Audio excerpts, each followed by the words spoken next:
लेकिन तभी उसने मेरे हाथ पकड़ लिया। फिर वह मेरे हाथ पर लगी चोट को देखने लगी, क्योंकि 2 दिन पहले एक छोटा सा हादसा हुआ था जिससे मेरे हाथ में हल्की चोट आई थी। मौसी ने कहा, यह तो बहुत गहरी चोट है, मैं दवा लगा देती हूँ। मगर मौसी के इस व्यवहार से मुझे अजीब लगने लगा था। मैंने उसे रोकते हुए कहा, नहीं, मैं खुद दवा लगा लूंगा। उस दिन के बाद से मौसी के व्यवहार में बड़ा बदलाव आने लगा। अब वह घर में छोटे और तंग कपड़े पहनकर घूमने लगी। सुबह के काम निपटाकर मौसी मेरे कमरे में आ जाती और सहारा देने के बहाने कभी मेरे कंधे, कभी मेरी पीठ, तो कभी मेरी कमर पर हाथ फेरने लगती। मैं हर बार उसका हाथ हटा देता, लेकिन वह पीछे नहीं हटती थी। एक दिन उसकी हरकतों से मुझे बहुत गुस्सा आ गया। मैंने साफ कह दिया, मौसी, मेरी देखभाल करना बंद करो। मैं अब ठीक हूँ और जो कुछ हुआ उसे भूल चुका हूँ। अब मुझे पढ़ाई करनी है। प्लीज मेरे कमरे से बाहर जाओ। तब मेरी बात सुनकर मौसी थोड़ी चौंक गई, लेकिन उसने अपना व्यवहार नहीं बदला। जाते जाते वह मुस्कुराकर बोली, रवि, आज रात तुम्हारे लिए तुम्हारे पसंद की खाना बना रही हूँ। तब मैंने सीधे मना कर दिया और कहा, नहीं, मुझे नहीं चाहिए।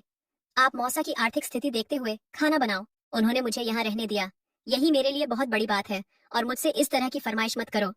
तब मैं गुस्से में बोल रहा था, लेकिन मौसी ने मुझे शांत करते हुए कहा, तू मेरे लिए बहुत खास है, मैं तुझे कभी अकेला नहीं छोड़ सकती हूँ।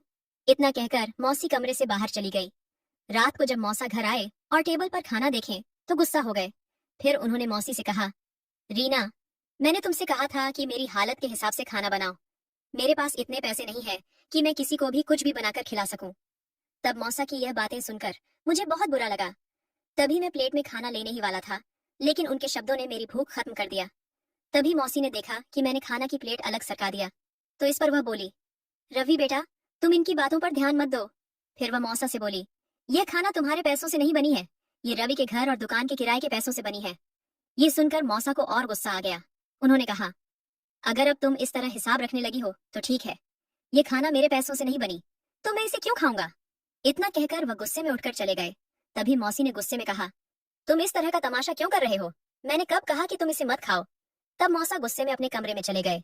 इधर मैं भी बहुत परेशान हो गया, क्योंकि एक तरफ मौसा मुझसे हमेशा गुस्से में रहते थे और दूसरी तरफ मौसी मेरे साथ अजीब हरकतें करने का मौका ढूंढती रहती थी। अगर मौसा को यह पता चल जाता कि हमारे बीच ऐसा कुछ हो रहा है, तो वह मेरे और मौसी के साथ क्या करेंगे, ये सोचकर ही मेरे रोंगटे खड़े हो जाते थे। तब मैं यह सब सोचते हुए अपने कमरे की तरफ बढ़ा। तभी मौसी ने मेरा हाथ पकड़ लिया और बोली, छोड़ो ना, उनका तो रोज का ही ड्रामा है, तुम बस बैठो, तुम्हारे लिए ही मैंने खास कर स्पेशल खाना बनाई है, और मेरी इच्छा ना होते हुए भी मुझे उसे खाना पड़ा। फिर मैं खुद ही अपनी थाली में खाना लेने लगा। तभी मौसी बोली, आज मैं तुम्हें अपने हाथों से खिलाऊंगी। फिर वह एक को और मुझे खिलाती और दूसरा खुद खा लेती। तब उसकी नजरें अजीब तरह से मुझ पर थीं। वह मेरी मौसी थी, लेकिन उसकी हरकतें देखकर मेरे मन में अजीब अजीब ख्याल आने लगे। तभी वह बोली, रवि, तुम्हें देखकर लगता ही नहीं कि तुम सिर्फ 16 साल के हो, बल्कि तुम तो किसी फिल्म के हीरो जैसे लगते हो। दोस्तों, मौसी भी किसी हीरोइन से कम नहीं थी, लेकिन उसकी हरकतें बहुत अजीब थीं। शायद इसी वजह से वह मुझसे इतनी करीब आने की कोशिश कर रही थी। मौसी की शादी को 8 साल हो चुके थे, लेकिन अभी तक उनका कोई बच्चा नहीं हुआ था, और शायद इसीलिए वह और मौसा हमेशा झगड़ते रहते थे। जब भी मौसा घर आते तो किसी न किसी बात पर दोनों में बहस हो जाती थी। एक दिन मैं नहाकर वॉशरूम से बाहर निकला और बाल पहुंचते हुए अपने कमरे में चला गया। तभी मौसी मेरे कमरे में आई और बोली, रवि, नाश्ते में क्या खाओगे। तब मैंने जवाब दिया, मौसी, जो रोज बनता है वही खा लूंगा। इतना कहकर मैं फिर से तौलिए से अपने गीले बाल पोंछने लगा। तब जल्दी में होने के कारण मैंने तौलिया टेबल पर ही रखा और कॉलेज के लिए तैयार होने लगा। तभी मौसी मेरे पास आई और बोली, तुम्हें तो अपनी देखभाल करनी भी नहीं आती। फिर उसने मेरा हाथ पकड़कर मुझे बेड पर बैठा दिया और खुद तौलिया लेकर मेरे बाल पोंछने लगी। तब मुझे यह सब बहुत अजीब लग रहा था, क्योंकि मैं अब छोटा बच्चा नहीं था कि मौसी मेरे सारे काम करे। मैंने उसे रोकने की बहुत कोशिश किया, लेकिन तभी अचानक दरवाजा खुला और मौसा सीधे कमरे में आ गए। मौसा यह सब देखकर गुस्से में लाल हो गए। फिर उन्होंने गहरी आवाज में कहा, तुम्हें सिर्फ इसकी ही चिंता है, बाहर आओ और मुझे नाश्ता दो, मुझे देर हो रही है। इतना कहकर मौसा गुस्से में कमरे से बाहर चले गए। तब मैंने तुरंत मौसी से कहा, मैं खुद अपना सिर पोंछ सकता हूँ, आप जाइए और मौसा को नाश्ता दीजिए। फिर मैंने मौसी के हाथ से तौलिया झटके से लिया और बेड पर फेंक दिया। फिर जल्दी से अपने बाल ठीक किया, कॉलेज बैग उठाया और बिना नाश्ता किए घर से निकलने लगा। जैसे ही मैंने दरवाजे से बाहर कदम रखा, मौसा की तेज आवाज सुनाई दी, तेरे दिमाग में गोबर भरा है क्या। रवि अब छोटा बच्चा नहीं रहा, वह जवान लड़का है और तू बेधड़क उसके कमरे में घुसी चली आती है। मुझे सब समझ में आ रहा है, तुम दोनों क्या कर रहे हो। तब मौसा की इन बातों ने मेरे कदम वहीं रोक दिए, एक पल के लिए। तो मैं कुछ समझ ही नहीं पाया। फिर मेरे दिमाग में तरह तरह के ख्याल आने लगे। फिर सोचने लगा कि मेरे साथ यह सब क्या हो रहा है, लेकिन मुझे कुछ भी समझ नहीं आ रहा था और मौसा की बातें मुझे बहुत अजीब लग रही थी। मैं फिर सोचने लगा कि शायद मौसा गुस्से में यह सब बोल रहे हैं। उस दिन मेरा किसी भी काम में मन नहीं लग रहा था। शाम को जब मैं घर लौटा तो मैंने शांति से बैठकर सोचा और फैसला किया कि मुझे जल्दी से जल्दी अपने पैरों पर खड़ा होकर इस घर से निकल जाना चाहिए। लेकिन जो कुछ उसके बाद हुआ उसने मेरे होश ही उड़ा दिए। रोज रात को मौसी मुझे दूध और बादाम देती थी और कहती थी, इसे खाकर सो जाओ, इससे तुम्हारा शरीर तंदुरुस्त रहेगा। तब मैं रोज दूध और बादाम खा लेता था, लेकिन जैसे ही मैं दूध पीता मुझे इतनी गहरी नींद आ जाती कि फिर चाहे कुछ भी हो जाए मुझे होश ही नहीं रहता। सुबह उठने के बाद मुझे बहुत अजीब लगता था, जैसे मैंने कोई भारी काम किया हो। मेरा शरीर बहुत थका हुआ महसूस होता था, लेकिन मैं इसे नजरअंदाज कर देता था। एक दिन मैं अपने कमरे में पढ़ाई कर रहा था, तभी मौसी दूध लेकर आई और बोली, रवि बेटा, लो दूध पी लो। तब मैंने दूध पीने से मना कर दिया। इस पर मौसी नाराज हो गई और बोली, ऐसा मत सोचो कि यह दूध तुम्हारे मौसा के पैसों से आया है, ये तुम्हारे पापा के घर और दुकान के किराए से आया है। मैं बस चाहती हूँ कि तुम्हारी सेहत अच्छी रहे। तब मैंने फिर से कहा, नहीं मौसी, मैं आज से दूध नहीं पीऊंगा।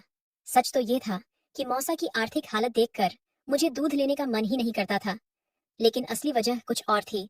अब धीरे धीरे मुझे समझ आ रहा था कि दूध पीने के बाद मुझे इतनी गहरी नींद क्यों आती थी। अब मौसी मेरे बहुत करीब आ गई। उसने हल्के कपड़े पहने थे। फिर उसने मेरी पीठ पर हाथ फेरते हुए कहा, रवि, अगर तुम्हारी तबीयत खराब हो गई तो मैं बर्दाश्त नहीं कर पाऊंगी। तब मुझे बहुत अजीब लग रहा था। मेरे मन में सवाल आ रहा था कि मौसी मेरे इतने करीब क्यों आ रही है, आखिर वह मुझसे क्या चाहती है। फिर उसने दूध का गिलास उठाया और जबरदस्ती मेरे मुंह से लगा दिया। तब मेरी इच्छा ना होते हुए भी मुझे दूध पीना पड़ा, लेकिन मौसी का ऐसा करने के पीछे कोई और ही वजह थी जो मुझे धीरे धीरे समझ आ रही थी। दूध पीने के बाद तुरंत ही मौसी कमरे से बाहर चली गई। तब मेरी बात सुनते ही मौसा ने मुझे जोर से थप्पड़ मारा और गुस्से से बोले, यह सब तेरी ही वजह से हुआ है। तुझे अपनी मौसी के साथ ऐसा करते हुए जरा सी भी शर्म नहीं आई।